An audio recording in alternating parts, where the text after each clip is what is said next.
Jamaah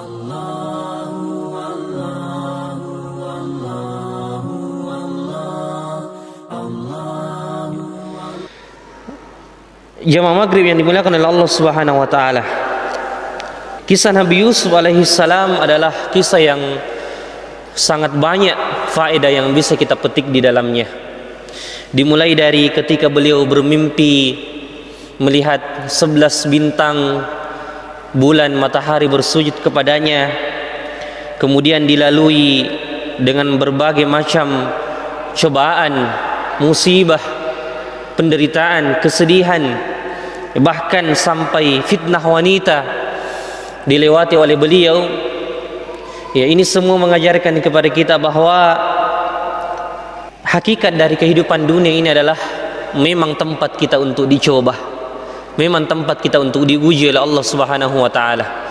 Oleh sebab itulah Nabi kita Muhammad sallallahu alaihi wasallam saja, ya, kita masih ingat ya, dan masih segar mungkin di pikiran kita bahwasanya surah Yusuf ini turun kepada Nabi kita Muhammad sallallahu alaihi wasallam pada Amul Huzni, tahun kesedihan, di mana pada tahun tersebut meninggallah dua orang yang paling dicintai oleh Nabi sallallahu alaihi wasallam dan paling terdepan dalam membela dakwah beliau sallallahu alaihi wasallam, yaitu pamannya Abu Talib dan istrinya tercinta Khadijah radhiyallahu taala anha. Meninggalnya kedua orang ini membuat Nabi sallallahu alaihi wasallam semakin berat kehidupannya, harus dan mulai menghadapi gangguan, celaan dan makar, tipu daya dari orang-orang Quraisy.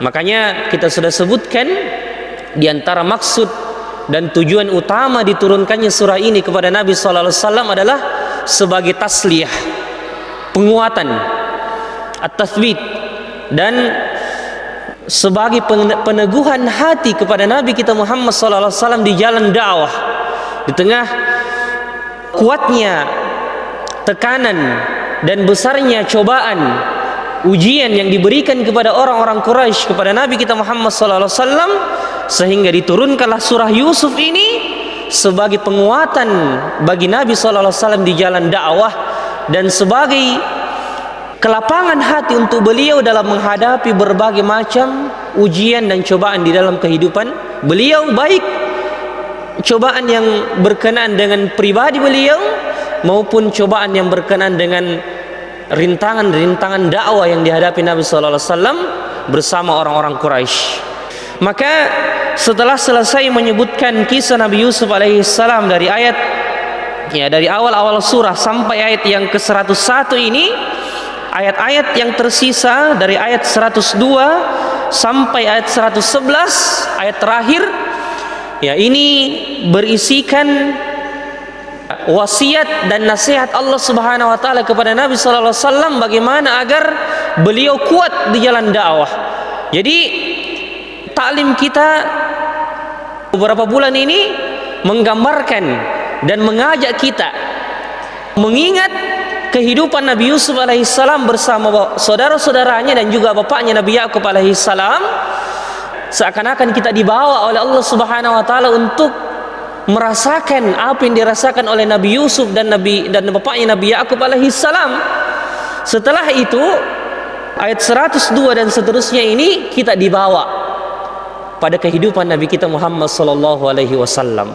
Jadi subhanallah, betapa beruntungnya kita ketika kita subhanallah diajak berpikir dan diajak pada suasana kehidupan dua Nabi Allah Subhanahu wa taala yang mulia ini. Pertama Nabi Yusuf alaihissalam, bahkan tiga nabi, ya, Nabi Yusuf alaihissalam dan bapaknya Nabi Yakub alaihissalam, dan setelah itu kita dibawa mengingat sejarah kehidupan Nabi kita Muhammad sallallahu alaihi wasallam. Kalau kemarin-kemarin kita diajak bagaimana kita mengingat pribadi Nabi Yusuf alaihissalam dan beserta keluarganya, maka ayat 102 dan seterusnya ini kita diajak untuk mengingat kehidupan Nabi kita Muhammad SAW di zaman 1400 tahun yang lalu, dan bagaimana Allah menguatkan beliau di jalan dakwah, bagaimana Allah menguatkan beliau agar kemudian tegar di atas berbagai macam ujian yang beliau hadapi di dalam kehidupannya dan di dalam dakwahnya. Maka setelah Allah Subhanahu wa taala selesai menyebutkan dan mengisahkan kisah Nabi Yusuf alaihissalam ini kepada Nabi dan para sahabatnya, datanglah ayat setelah itu menjadi wasiat-wasiat emas dan nasihat-nasihat yang paling utama yang diberikan Allah Subhanahu wa taala kepada Nabi kita Muhammad sallallahu alaihi wasallam di dalam firman-Nya, a'udzubillahi minasyaitonir rajim, dzalika min amba'il ghaibi nuhihi ilaik wa ma kunta ladaihim idh ajma'u amrahum wa hum yamkurun wa ma aktsarun nasi walau harasta bimu'minin. Jadi kata Allah Subhanahu wa taala setelah mengisahkan kisah Nabi Yusuf alaihissalam kepada Nabi, Allah mengatakan setelah itu, dzalika min amba'il ghaibi nuhihi ilaik. Ayat 102. Di mana Allah mengatakan, itulah sebagian berita gaib yang kami wahyukan kepadamu wahai Muhammad, wa ma kunta ladaihim idz ajma'u amrahum wa hum yamkurun. Padahal pada saat itu, padahal engkau tidak berada di samping mereka. Maksudnya apa? Nabi SAW tidak menyaksikan langsung bagaimana saudara-saudara Nabi Yusuf membuat makar, tipu daya kepada saudaranya Nabi Yusuf alaihissalam. Nabi tidak berada di samping Nabi Yusuf alaihissalam ketika dibuang ke dalam sumur. Dan ini merupakan mukjizat dan kebenaran wahyu yang Allah Subhanahu wa taala turunkan kepada Nabi sallallahu alaihi wasallam. Bukan dongeng belaka. Karena sebagian orang-orang kafir Quraisy menuduh bahwasanya ketika Allah mengatakan wa idza tutla alaihim ayatuna qalu qad sami'na law nasha'u lakullu mithla hadza in hadza illa asatirul awwalin. Orang-orang Quraisy itu ketika disampaikan Al-Qur'an kepadanya, mereka mengatakan tidaklah ini semua kecuali dongeng belaka, cuma cerita-cerita yang disampaikan kepada Muhammad atau cerita-cerita yang diambil dari negeri Persia, dari negeri Romawi yang di copy paste dan disampaikan kepada kita. Maka Allah Subhanahu wa taala ketika selesai menceritakan kisah Nabi Yusuf alaihissalam ini, menekankan kepada Nabi dan menguatkan hati Nabi dan menjelaskan, sekaligus menjelaskan kepada manusia bahwasanya Al-Quran ini betul-betul benar dan bukan dongeng belaka, bukan cerita-cerita dari Nabi kita Muhammad sallallahu alaihi wasallam. Karena Nabi kita Muhammad sallallahu alaihi wasallam mana mungkin bisa menceritakan kisah Nabi Yusuf secara detail, secara rinci kepada manusia, kecuali itu wahyu yang datang dari Allah Subhanahu wa taala. Dan begitu banyak ayat Al-Quran yang menyebutkan bahwasanya Nabi sallallahu alaihi wasallam tidak menyaksikan langsung peristiwa itu, sehingga ini merupakan dongeng dan cerita-cerita belaka dari Nabi sallallahu alaihi wasallam. Tidak. Betapa banyak ayat-ayat dalam Al-Quran menyebutkan dan menekankan akan hal ini. Contohnya, ketika Nabi sallallahu alaihi wasallam diceritakan tentang kisah Maryam dan Nabi disuruh menyampaikan kisah Maryam ini kepada para sahabat dan kepada manusia secara umum, apa kata Allah setelah selesai menceritakan kisah Maryam? Wa ma kunta ladaihim idh yulquna aqlamahum ayyuhum yakfulu Maryam. Engkau tidak berada di samping mereka ketika mereka bermusyawarah siapakah yang akan mengasuh Maryam. Ya, pada keluarga Ali Imran, pada keluarga Imran ketika bermusyawarah siapakah yang akan memberikan kafalah mengasuh Maryam alaihissalam. Wa ma kunta ladaihim idh yaqtasimun. Engkau tidak berada di samping mereka wahai Muhammad ketika mereka berselisih pendapat tentang Maryam itu. Begitupun ketika Allah Subhanahu wa taala berfirman, "Wa ma kunta bijanibil gharbi idz qadaina ila Musa al-amra wa ma kunta minasyahidin." Engkau wahai Muhammad tidak berada di sebelah baratnya tempat Nabi Musa itu ketika Nabi Musa alaihissalam memutuskan suatu perkara dan engkau tidak menjadi saksi, tidak menyaksikan secara langsung. Maka ayat-ayat seperti ini ketika Allah menyampaikan bahwasanya engkau tidak berada di sampingnya, ini menekankan kepada kita bahwasanya Nabi sallallahu alaihi wasallam itu ketika mengisahkan sesuatu dalam Al-Qur'an itu bukan dari beliau. Wa ma yantiqu anil hawa in huwa illa wahyun yuha. Ya, Nabi sallallahu alaihi wasallam tidak berkisah seenaknya sebagaimana tukang kisah di zaman sekarang yang mereka rela berbohong, berdusta agar kemudian manusia tertarik padanya atau membuat manusia tertawa. Maka Nabi mengatakan wailun, ya celakalah orang-orang yang membuat, yang berdusta, yang ingin membuat manusia tertawa. Celakalah ia, celakalah ia. Maka ini merupakan, jadi ayat ke-102 ini intinya Allah Subhanahu wa taala ingin menjelaskan tentang kebenaran Al-Qur'an. Ya, bahwasanya ini betul-betul wahyu dari Allah, karena Nabi tidak mungkin menyampaikan kisah Nabi Yusuf secara rinci kepada para sahabat, kepada manusia, kecuali wahyu dari Allah. Karena Nabi tidak menyaksikan, Nabi tidak berada di samping saudara-saudara Nabi Yusuf ketika terjadi peristiwa dibuangnya beliau ke dalam sumur, tidak. Maka ini semakin menambah keyakinan kita bahwasanya Al-Quran itu semata-mata datang dari Allah Subhanahu wa taala. Makanya di sini disebutkan Dzalikal ladzi qasasna fi hadhihi surah. Demikianlah yang kami ceritakan kepadamu wahai Muhammad pada surah ini, min khabari Yusuf wa ghairihi mimma ghaba anka ilmuhu. Yang kami kabarkan kepadamu dari berita tentang Nabi Yusuf alaihissalam yang sama sekali tidak engkau saksikan. Mimma ghaba anka ilmuhu, yang sama sekali engkau sebelumnya tidak mengetahui tentang kabar dan kisah ini secara detail. Inilah yang kami wahyukan kepada wahai Muhammad, wa nu'limuka bihi, dan kami sampaikan kepadamu dengan tujuan linutsabbita bihi fuadak, untuk meneguhkan hatimu di jalan dakwah, di jalan agama Allah Subhanahu wa taala. Maka kalau Nabi saja dikuatkan oleh Allah dengan kisah-kisah saudara-saudaranya dari kalangan para nabi, yang kita tahu Nabi sallallahu alaihi wasallam ya bagaimanapun keadaannya pasti akan diteguhkan hatinya. Tapi masih saja diceritakan kisah ini oleh Allah Subhanahu wa taala kepada beliau, menunjukkan bahwasanya kita pun lebih butuh akan kisah-kisah seperti ini untuk menguatkan hati kita. Maka jemaah sekalian, di antara hal yang dapat menguatkan hati kita ketika kita futur, ketika kita malas beribadah, karena iman itu yazidu wa yanqus, berkurang dan bertambah.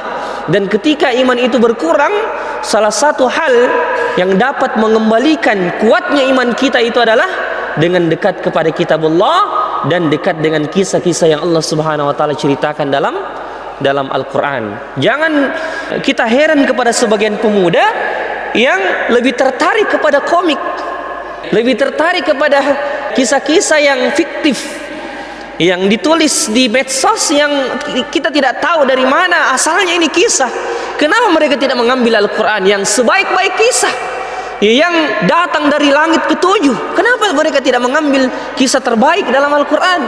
Ya, ini menjadi bahan muhasabah, introspeksi, dan sebagai bahan nasihat untuk saudara-saudara kita yang lebih mengutamakan, lebih suka mendengarkan kisah-kisah fiktif, kisah-kisah yang tidak jelas dari mana datangnya, apalagi yang datang misalnya dari negeri barat, yang tidak tahu asal usulnya, siapa penulisnya, bagaimana agamanya.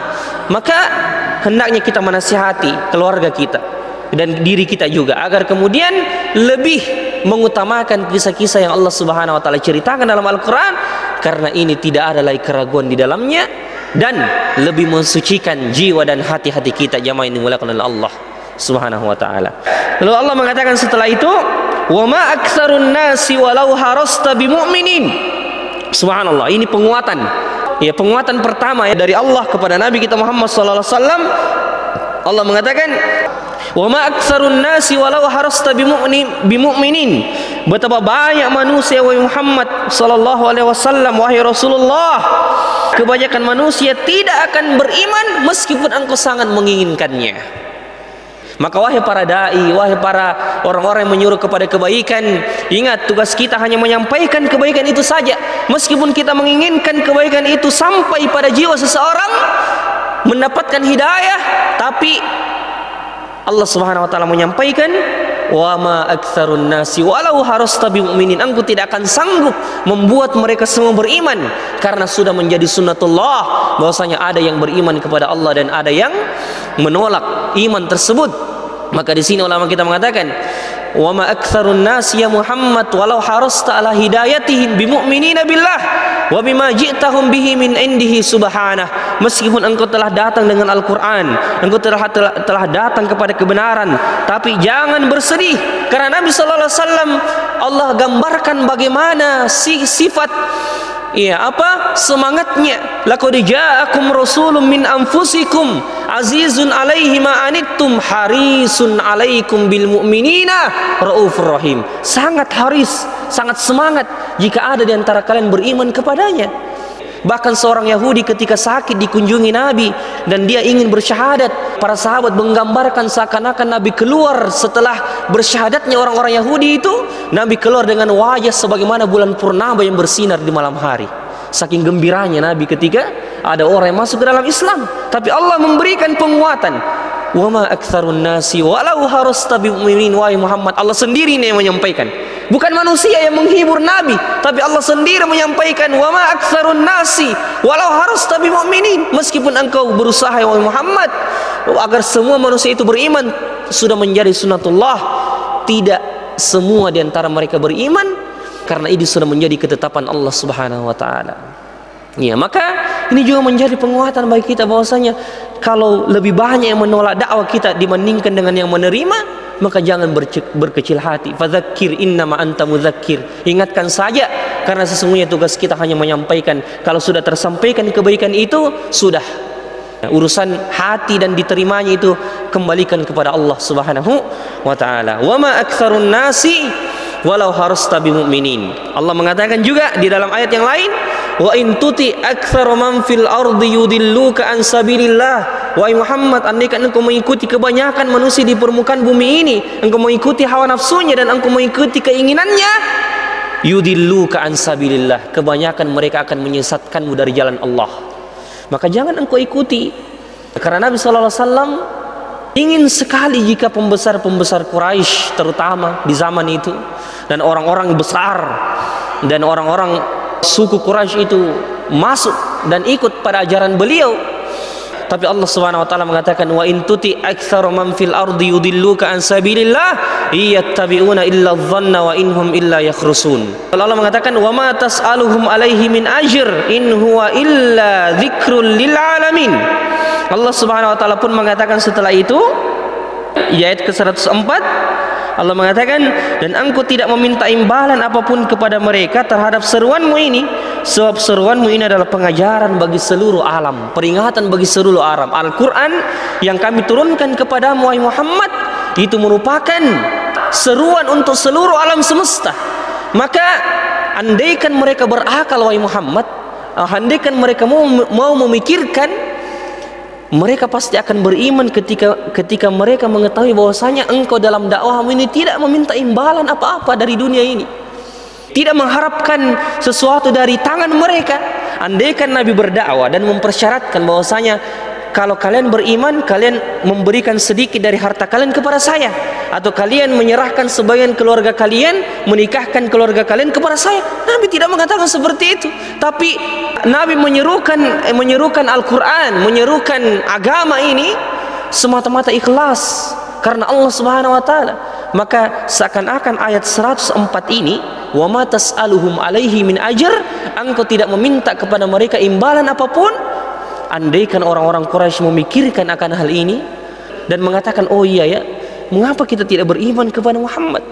Beliau berusaha siang dan malam mengajak kita dan dia tidak meminta imbalan apapun, maka niscaya mereka akan beriman. Tapi karena hawa nafsu yang mereka kedepankan, hawa nafsu yang mereka dahulukan, dan rasa gengsi yang ada dalam diri mereka yang tidak mau mengikuti ajaran Rasulullah SAW, maka mereka tidak mau beriman kepada Allah. Maka kalau kita pikirkan, andaikan ada seorang dai misalnya yang diutus ke pelosok pedalaman negeri kita yang paling daerah hutan-hutan misalnya, kemudian dia tidak digaji, ya, dia tidak diberikan imbalan apapun, dan dia rela tulus ikhlas mengajar, maka orang-orang akan simpati kepadanya. Masya Allah, begitu tulusnya, begitu ikhlasnya dia menyampaikan kebaikan kepada kita. Dia tidak mengharapkan apa-apa, dia tidak menagih, dia tidak menginginkan harta kita. Maka andaikan orang-orang Quraisy memikirkan bahwasanya dakwah Nabi SAW tidak meminta imbalan apapun, boleh saja mereka beriman kepada Allah Subhanahu wa taala. Maka inilah makna dan yang diinginkan oleh Allah dari ayat ke-104 ini, wa ma tas'aluhum alaihi min ajr in huwa illa dzikrul lil alamin. Itu hanya peringatan saja bagi seluruh alam semesta. Subhanallah, andaikan mereka memikirkan sekali lagi jemaah sekalian, maka niscaya mereka akan betul-betul mengambil pelajaran dari Al-Quran yang disampaikan. Di sini disebutkan in huwa illa dzikrul lil alamin, ay mal Qur'anu illa idzatun wa tadhkiratul lil alamin. Tidaklah Al-Quran itu kecuali menjadi nasihat, peringatan bagi seluruh alam semesta. Yatadzakkaruna bihi, mereka mengingat, mereka mengambil pelajaran, wa yahtadun, dan mengambil petunjuk dari Al-Quran tersebut. Sebagaimana firman Allah, inna hadzal qur'ana yahdi lillati hiya aqwam. Sesungguhnya Al-Quran ini mengajak kepada sesuatu yang aqwam, yang lurus, yang tidak ada sama sekali kesesatan di dalamnya. Jalan keselamatan, kebahagiaan bagi orang di dunia sebelum di akhirat. Maka Allah mengingatkan, in huwa illa dzikrun lil alamin. Dia hanya menjadi peringatan bagi alam semesta. Dan subhanallah, mari kita perhatikan ketika Allah Subhanahu wa taala berfirman pada ayat yang lain. Allah mengatakan, qad ja'akum minallahi nurun wa kitabun mubin. Allah mensifatkan datangnya Al-Quran itu kepada manusia, nurun, cahaya. Ya, Allah mensifatkan sebagai cahaya, wa kitabun mubin, dan kitab yang jelas, yang tidak ada sama sekali ketika kita mencari sesuatu pasti kita dapatkan di dalamnya. Ketika kita tidak tahu kebenaran dan kita ingin mengetahui kebatilan, kita akan mendapati Al-Quran secara rinci menjelaskan mana keburukan dan mana kebatilan. Sudah jelas. Yahdi lillati hiya aqwam. Yahdi bihillahu manittaba'a ridwanahu subulas salam. Al-Quran memberikan petunjuk dari Allah Subhanahu wa taala, mengantarkan seseorang kepada ridwan, ya, kepada ridha Allah Subhanahu wa taala dan jalan keselamatan. Wa yukhrijuhum minadh-dhulumati ilan nur, dan mengeluarkan mereka dari keburukan, kegelapan jahiliyah menuju cahaya Islam dengan izin Allah Subhanahu wa taala. Dan Allah mengatakan juga, ya ayuhan nasu qad ja'atkum mau'izatum mir rabbikum wa shifa lima fis suduri wa hudan wa rahmatul lil mu'minin. Wahai manusia, telah datang kepadamu mau'izah, nasihat dari Allah Subhanahu wa taala, wa shifa, dan penyembuh bagi apa yang ada di dalam dada. Bukan hanya penyembuh bagi apa yang ada dalam dada, bahkan penyembuh bagi seluruh macam penyakit. Al-Quran syifa'un lima fis sudur. Jadi apa saja yang kita rasakan dari penyakit-penyakit hati, kegelisahan, ketidaktenangan, Al-Quranlah obat yang paling utama, yang paling mujarab untuk menghilangkan semua itu. Untuk menghilangkan semua itu, jamaah yang dimuliakan oleh Allah Subhanahu wa taala. Ketika Syekh Nasir Al-Umar, beliau adalah ketua lembaga tadabbur internasional yang ada di Riyadh, pernah menyampaikan bahwasanya ketika ada seorang dokter datang kepada beliau menceritakan kepada Syekh Nasir ini bahwasanya, subhanallah, wahai Syekh, saya ini seorang dokter di salah satu rumah sakit di Saudi, dan subhanallah semua jenis manusia sudah pernah datang kepada saya. Semua jenis manusia, pejabat, orang miskin, orang kaya, dan sebagainya, kecuali satu saja yang belum pernah datang mengeluhkan keluhannya atau penyakitnya. Syekh menanyakan, siapakah itu? Dia menyatakan, para penghafal Al-Quran atau ahli Al-Quran. Bahkan kata dokter itu, bahkan kami kadang mengambil mereka sebagai asisten untuk meruqyah orang-orang yang tidak terdeteksi penyakit di dalam dirinya. Kami mengambil dia, para penghafal Al-Quran itu, sebagai asisten kami, sebagai orang-orang yang kami jadikan pembantu umum untuk mendeteksi penyakit-penyakit yang tidak terdeteksi oleh ilmu kedokteran. Ya, subhanallah. Ya, itulah penghafal Al-Quran. Maka subhanallah, jamaah sekalian, kita harus meyakini bahwasanya siapa saya yang berinteraksi dengan Al-Quran setiap hari, dia akan mendapatkan kekuatan dalam jiwanya, bahkan akan menghilangkan penyakit-penyakit fisiknya. Karena kita tahu bahwasanya sebagian dokter mengatakan bahwasanya sebagian penyakit-penyakit fisik itu datang disebabkan karena pikiran. Ya, beberapa persen itu sudah terbukti dalam ilmu kedokteran bahwasanya kebanyakan penyakit itu, atau ya kebanyakan penyakit itu, sebagian persennya, entah berapa persen saya lupa, tapi sebagian persen itu diambil dari pikiran, atau sebabnya datang gara-gara pikiran. Maka untuk menenangkan pikiran kita, tidak ada jalan yang lain kecuali mengambil Al-Quran. Maka dengan mengambil Al-Quran, pikiran kita akan tenang, dan kondisi fisik kita, imun kita akan menjadi kuat. Subhanallah. Maka kita kembali bahwasanya ya ayuhan nasu qad ja'atkum mau'izatun min rabbikum wa shifaa, penyembuh bagi apa yang dalam dada dan menjadi petunjuk dan keselamatan bagi orang-orang yang beriman. Maka sekali lagi ikhwas sekalian, jamaah sekalian, tidak ada jalan keselamatan dan jalan kebahagiaan kecuali orang-orang yang berinteraksi dengan Al-Qur'an. Apa saja, membacanya, menghafalkannya, apalagi mentadabburi dan merenunginya serta mengamalkannya. Inilah kunci yang paling utama untuk mendapatkan keberkahan dalam kehidupan kita. Kita lanjut. Jadi Allah mengatakan, "Wa ma tas'aluhum 'alaihi min ajr in huwa illa dzikrul lil alamin." Bahwasanya engkau Muhammad tidak mengambil dari peringatanmu itu imbalan dari mereka. Andaikan mereka berakal dan memikirkan akan hal ini, niscaya mereka akan mengikutimu dan menjadi orang-orang beriman. Karena tidaklah engkau menyampaikan peringatan ini kecuali peringatan ini menjadi sebuah nasihat untuk seluruh alam semesta, bukan hanya orang-orang Quraisy saja, bukan orang-orang Arab saja, tapi seluruh alam semesta. Lalu Allah mengatakan, wa ka'ayyim min ayatin fis samawati wal ardi yamurruna 'alaiha wa hum 'anha mu'ridun. Ayat ke-105 Allah Subhanahu wa taala berfirman, dan berapa banyak tanda-tanda kebesaran Allah di langit dan di bumi yang mereka lalui namun mereka berpaling darinya. Ini penting. Ya, jadi Allah Subhanahu wa taala menyampaikan pada akhir-akhir surah Yusuf ini sebab-sebab yang andaikan orang-orang Quraisy itu lakukan, mungkin mereka bisa beriman dan mengikuti Nabi kita Muhammad sallallahu alaihi wasallam. Allah mengatakan, "Wa ma yu'minu aktsar wa ka'ayyin min ayatin." Andaikan mereka memperhatikan tanda-tanda kebesaran Allah di permukaan langit dan bumi ini, dan mereka melewatinya, mereka menyaksikannya, dan mereka mengambil pelajaran, pasti mereka akan beriman kepada Allah. Tapi mereka tidak memperhatikan apa yang menjadi tanda-tanda kebesaran Allah. Makanya di antara ciri orang yang beriman, jamaah sekalian, Allah mengatakan, "Inna fi khalqis samawati wal ard wa ikhtilafil laili wan nahari la ayatin liulil albab alladzina yadhkuruna Allaha qiyaman wa qu'udan wa ala junubihim wa yatafakkaruna fi khalqis samawati wal ard Rabbana ma khalaqta hadza batilan subhanak faqina adzabannar." Orang-orang yang memikirkan tanda-tanda kebesaran Allah, pergantian siang dan malam, penciptaan langit dan bumi, mengingat Allah dalam keadaan berdiri, duduk, berbaring, mereka itulah kata Allah yang mendapatkan petunjuk.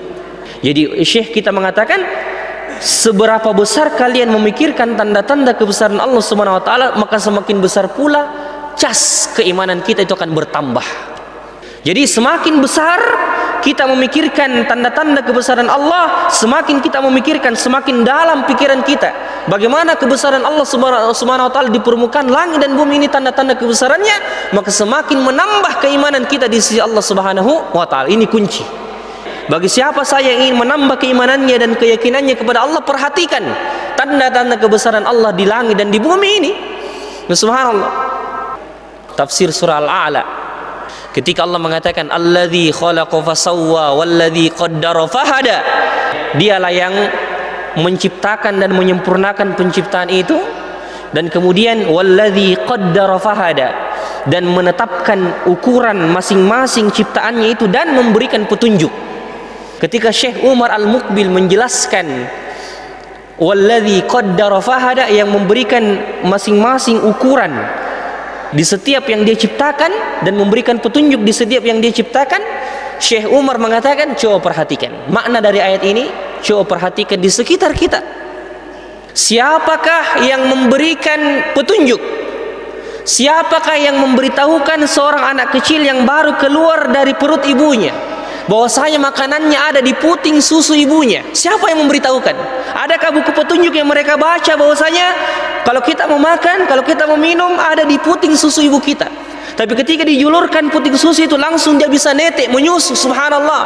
Begitupun dengan anak kambing ketika baru lahir dan dipisahkan dari bapaknya atau ibunya, dia pasti akan mencari paling di bawahnya kambing itu, di bagian bawahnya ibunya, dia akan langsung menyusu ketika melihat puting susu tersebut. Subhanallah. Siapakah yang memberitahukan kepada semut, memberitahukan kepada semut untuk membuat sarang di permukaan bumi yang paling bawah, bagian yang paling rendah di permukaan bumi ini? Kenapa dia tidak membuat sarang di atas gunung misalnya, atau di atas pohon? Karena Allah memberinya dia petunjuk untuk membuat sarang itu di bagian bawah tanah, agar kemudian ketika ada angin tidak merusak rumah dan sarang tersebut. Subhanallah. Siapakah yang memberikan petunjuk kepada burung-burung yang bisa terbang berkilo-kilometer bahkan ribuan kilometer, tapi ketika kembali dia mengetahui tempat sarangnya kembali. Subhanallah. Siapakah yang memberikan petunjuk kepada hewan-hewan itu ketika dia mencari sarangnya, mencari makan, dia terbang kemana saja? Lihat burung, ketika dia terbang kemana saja tidak tahu mau kemana, tapi subhanallah, karena tawakalnya kepada Allah Subhanahu wa taala, maka Nabi mengatakan lau annakum tatawakkaluna haqqa tawakkuli, lau annakum tatawakkaluna haqqa tawakkuli, andaikan kalian betul-betul bertawakal sebagaimana tawakalnya seekor burung yang mereka dia keluar tidak tahu terbang kemana saja, tapi dia yakin rezekinya sudah diatur oleh Allah dan Allah memberikan dia petunjuk untuk mendapatkan makanan di tempat mana saja, dan dia pulang pasti dalam keadaan kenyang. Siapa yang memberikan dia petunjuk untuk mencari makan? Allah yang memberikan dia petunjuk. Siapakah yang memberikan kita insting, pemikiran untuk mengetahui mana yang baik, mana yang buruk? Ya, ini api, ini dingin, ini panas. Ya, siapakah yang memberitahukan seorang ibu bahwasanya kalau anaknya menangis itu tandanya dia lapar? Ya, itu tandanya dia butuh makanan. Siapa yang memberikan semua petunjuk ini kalau bukan Allah? Jamaah yang dimuliakan oleh Allah. Maka Allah mengatakan, wa ka'ayyim min ayatin fis samawati wal ard. Betapa banyak tanda-tanda kebesaran Allah Subhanahu wa taala di langit dan di bumi yang menunjukkan bahwasanya Allah itu ada. Allah itu ada. Bagaimana lagi kalau kita memperhatikan, subhanallah, bumi ini diciptakan. Makanya ketika selesai Allah menceritakan surah Yusuf, datang setelahnya surah Ar-Ra'd. Ketika Allah mengatakan dalam akhir ayat surah Yusuf ini, Allah mengatakan wa ka'ayyin min ayatin fis samawati wal ard. Mengapa mereka tidak melihat tanda-tanda kebesaran Allah di langit dan di bumi? Yamurruna 'alaiha, mereka melihat di sekitar mereka. Maka datang surah Ar-Ra'd setelahnya. Di awal-awal surah Ar-Ra'd Allah menyebutkan secara rinci bagaimana tanda-tanda kebesarannya. Mari kita bacakan sebagai untuk menambah keimanan kita. Ketika Allah Subhanahu wa taala mengatakan, Allahul ladzi rafa'as samawati bighairi 'amadin tarawnaha thumma istawa 'alal 'arsy wa sakhkhara asy-syamsa wal qamara kullun yajri li ajalin musamma yudabbirul amra yufassilul ayati la'allakum biliqa'i rabbikum tuqinun. Dengarkan baik-baik terjemahannya. Allah mengatakan, Allah lah yang meninggikan langit tanpa tiang sebagaimana yang kamu lihat, kemudian dia bersemayam di atas arsy, dia menundukkan matahari dan bulan, masing-masing beredar menurut waktu yang telah ditentukan. Subhanallah, dialah yang mengatur urusan makhluknya dan menjelaskan tanda-tanda kebesarannya agar kamu yakin agar pertemuan dengan Tuhanmu itu pasti ada. Perhatikan ketika Allah mengatakan, perhatikanlah langit ketika Allah tinggikan tanpa tiang. Subhanallah. Coba kita perhatikan langit yang terbentang antara timur dan barat. Pernahkah kita keluar memperhatikan langit itu? Yang subhanallah, betapa tingginya, betapa besarnya, tapi tidak ada tiangnya, tapi tidak bisa jatuh di permukaan bumi ini. Subhanallah. Bangunan apapun yang dibangun di permukaan bumi ini, sebesar apapun bangunan itu, kalau tidak memakai tiang dan pondasi, pasti akan runtuh. Tapi subhanallah, langit yang Allah ciptakan tanpa tiang, dan Allah mengatakan la khalqus samawati wal ardi akbaru min khalqin nas. Penciptaan langit dan bumi ini lebih besar daripada penciptaan manusia. Makanya sering Allah ingatkan penciptaan langit dan bumi ini karena memang ajaib. Ya, luar biasa penciptaannya. Lalu Allah mengatakan wasakhkhara asy-syamsa wal qamar, dia yang mengatur peredaran bumi dan langit serta bulan. Bahkan ketika saya pernah mendengarkan ceramah dari tadabbur Ustadz Bakhtiar Nasir dalam programnya AQL, ini saya rekomendasikan kalau kita mau cari Ustadz di Indonesia ini yang lebih dalam masalah tadabburnya, Ustadz Bakhtiar Nasir hafizahullah ta'ala. Cari channelnya AQL TV ya. Beliau setiap malam membahas masalah tadabbur itu, ayat-ayat Allah Subhanahu wa taala. Dan ketika beliau membahas tentang tadabbur surah At-Tariq, was-sama'i wat-tariq, demi langit dan demi bintang yang menembus di malam hari cahayanya, beliau mendatangkan, ketika membahas ayat ini, beliau mendatangkan seorang astronom. Astronom artinya orang yang dalam ilmu pengetahuan alamnya, seorang dosen kalau tidak salah. ketika dosen itu membahas bahwasanya ternyata di langit ini, di galaksi kita, tahukah kita berapa jumlah bintang yang terdeteksi? Di galaksi saja kita ini, galaksi Bima Sakti yang ada semua planet-planet yang kita tahu, yang kita pelajari di IBA itu, ada sekitar 200 juta bintang di permukaan langit. Semua beredar pada tempatnya masing-masing dan memberikan cahaya. Dan di galaksi kita, tempat peredaran langit dan bumi ini, masih ada galaksi-galaksi yang tidak terdeteksi sekitar jutaan, tidak bisa dideteksi oleh manusia. Yang hanya dideteksi, yang hanya ditahu adalah galaksi Bima Sakti saja, yang di situ ada semua bumi, Mars, Jupiter, Neptunus, nama-nama planet yang kita tahu. Tapi ternyata selain galaksi yang kita tinggali ini masih ada jutaan bahkan miliaran yang tidak bisa ditembus, dideteksi oleh ilmu pengetahuan alam. Maka itu menunjukkan tanda-tanda kebesaran Allah Subhanahu wa taala di permukaan bumi ini. Kita bumi saja yang kecil, yang kita lihat subhanallah begitu lebarnya, begitu luasnya, tapi ternyata bintangnya saja ada sekitar 200 juta kurang lebih. Yang tidak, itu baru yang bisa dihitung. Bagaimana lagi bintang-bintang yang ada di planet Mars, di planet Neptunus, bagaimana lagi di galaksi yang di luar galaksi kita ini, tidak bisa dihitung dengan panca indera kita dan alat secanggih manapun. Nah, makanya Allah mengatakan wa ka'ayyin min ayatin fis samawati, itulah tanda-tanda kebesaran Allah yang tidak bisa kita akal saja kita terbatas untuk memikirkan tanda-tanda kebesarannya. Maka itu baru masalah langit, di atas langit, bagaimana lagi di bawah bumi. Ketika Allah menceritakan dalam surah Ar-Ra'd, Allah mengatakan wa huwal ladzi maddal arda wa ja'ala fiha rawasiya wa anhara wa min kulli thamarati ja'ala fiha zawjayn itsnain yughshil laila an-nahar inna fi dzalika laayatin liqaumin yatafakkarun. Dia yang menghamparkan bumi, menjadikan gunung-gunung dan sungai-sungai di atasnya, dan padanya dia menjadikan semua buah-buahan berpasang-pasangan. Subhanallah. Ya, dia menutupkan malam kepada siang. Sungguh pada demikian itu terdapat tanda-tanda kebesaran Allah bagi orang-orang yang berfikir.